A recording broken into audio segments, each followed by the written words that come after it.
Какие часы были на запястьях космонавтов и помогали покорять космос? Про часы с космической историей в этом выпуске. Привет, друзья! С вами Виктор, и вы на канале про часы. 12 апреля 1961 года человек впервые отправился в космос. И, конечно, на руке у Юрия Алексеевича Гагарина были часы. Сегодня мы отмечаем 60-ю годовщину первого полета, и давайте вспомним, какие часы помогали космонавтам, и немножко обсудим каждый из них. Поехали! Итак, кто же был первым? Конечно, Юрий Алексеевич Гагарин, и по официальной версии на его руке были часы штурманские. Это механические часы производства первого московского часового завода, и выдавались они выпускникам военных летных училищ. Часы штурманские обладали ручным заводом, стоп-секундой и имели запас хода 48 часов. Есть версия, что у Гагарина было сразу двое часов. Одни обычные, а вторые сделаны по спецзаказу для полета в космос. Но точной информации сейчас нет, и общепринятым является тот факт, что первыми в космосе были именно советские классические часы штурманские. Есть еще одна версия. По ней первыми часами в космосе были часы «Победа», еще до полета Гагарина. В одном из интервью доктор Генин из Института авиационной и космической медицины рассказал историю, что прикрепил свои часы «Победа» на лапу собаки Чернушки. Это было не санкционировано руководством, и, естественно, об этой истории не распространялись. По словам Генина, часы «Победа», выпущенные после войны, прекрасно пережили полет в космос и продолжали работать. Как думаете, правдива ли эта история? Я считаю, что часы сами по себе могли отправляться в космос без человека неоднократно, как один из приборов на борту. Но важно, чтобы часы именно помогали космонавту. Тогда это действительно космические часы, так что я ставлю на штурманские. Кстати, часы Гагарина уже были на обзоре. Ссылка будет в описании к этому ролику. В 1965 году человек впервые вышел в открытый космос. Это был советский космонавт Алексей Леонов, и на его руке были часы «Стрела» на калибре 30-17. Выпуска первого московского часового завода. Как и штурманские, «Стрела» не поступали в открытую продажу и предназначались для командного состава ВВС. Механизм 3017 можно считать первым русским хронографом. Он имел 19 камней, секундомер и 45-минутный счетчик минут. Часы на калибре 3017 выпускались до 70-х годов под разными названиями. «Стрела», «Полет», «Секунда», и практически каждый из этих вариантов использовался космонавтами.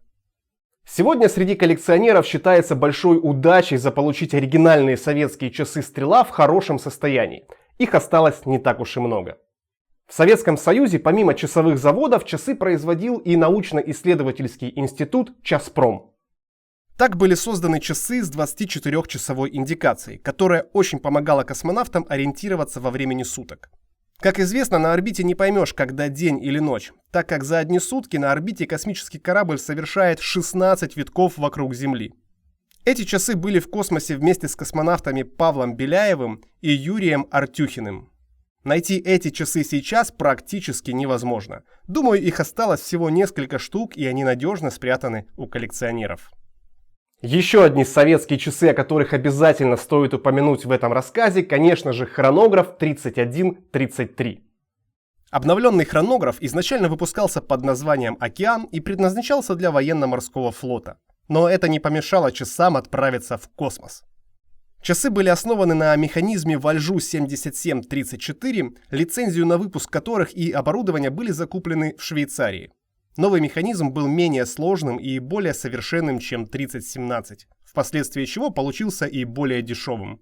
И впервые в истории советский хронограф был оборудован защитой от ударов. В космосе побывало сразу несколько вариантов хронографа 3133 с названиями «Океан» и «Полет». Калибр 31659, являющийся обновленной модификацией калибра 3133, был помещен в новые часы штурманские, которые вернулись на запястье космонавтов после «Океана». Таихиро Акияма, первый японец, полетевший в космос на корабле «Союз ТМ-11», носил такие часы. В октябре 2004 года часы штурманские с калибром 31681 бороздили космос вместе с бортинженером 7-й экспедиции на Международную космическую станцию Юрием Шагриным. Также в космосе побывали и другие отечественные часы – Восток, Слава, Электроника, ну а мы перейдем к иностранным производителям. Это маленький шаг для человека и огромный шаг для человечества. США, пытаясь как-то нагнать СССР, поставили перед собой задачу первыми высадиться на Луну. Миссия была названа «Аполлон».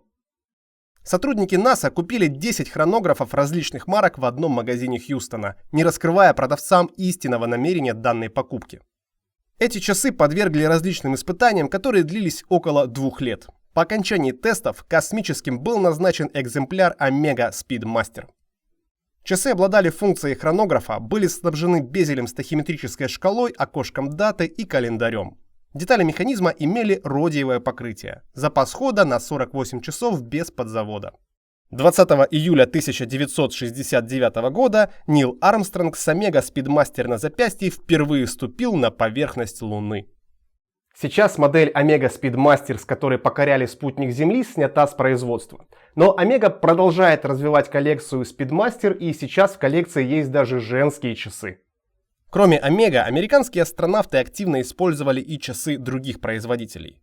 Например, 4-й американский астронавт использовал в полете Breitling Navitimer. Часы имеют ручной подзавод, механизм на 42 часа, а главная особенность — нестандартная разметка циферблата на 24 часа. Эти наручные часы не раз побывали в космосе.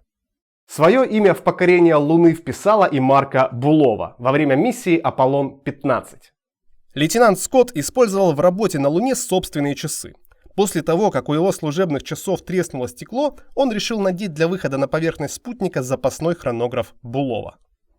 «Мне были просто необходимы точные наручные часы во время лунной миссии», вспоминал потом сам Скотт. «С помощью хронографа Булова я рассчитывал время запаса кислорода и воды для охлаждения в скафандрах, на случай, если бы электроника вышла из строя». Булова была в числе марок, отобранных специалистами НАСА для тестов. В наручных часах тогда отдали предпочтение Omega, но тем не менее таймерами Булова были оснащены сами лунные модули. Не обошлось в космосе и без Seiko. Японский Spring Drive Spacewalk — это первые часы, которые были спроектированы и построены специально для использования в открытом космосе.